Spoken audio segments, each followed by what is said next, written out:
जो गया वो भ्रम था, जो बचा वो भगवान है।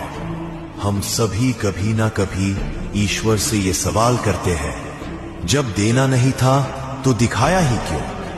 पर शायद हम ये भूल जाते हैं कि भगवान हर चीज इसीलिए नहीं दिखाते कि वो हमारी हो।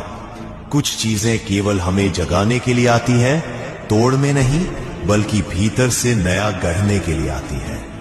जो खो गया वो जरूरी नहीं कि तुम्हारा था, वो सिर्फ तुम्हारी यात्रा का एक पड़ाव था, जहां तुम्हें कुछ देखना था, कुछ समझना था और फिर आगे बढ़ जाना था।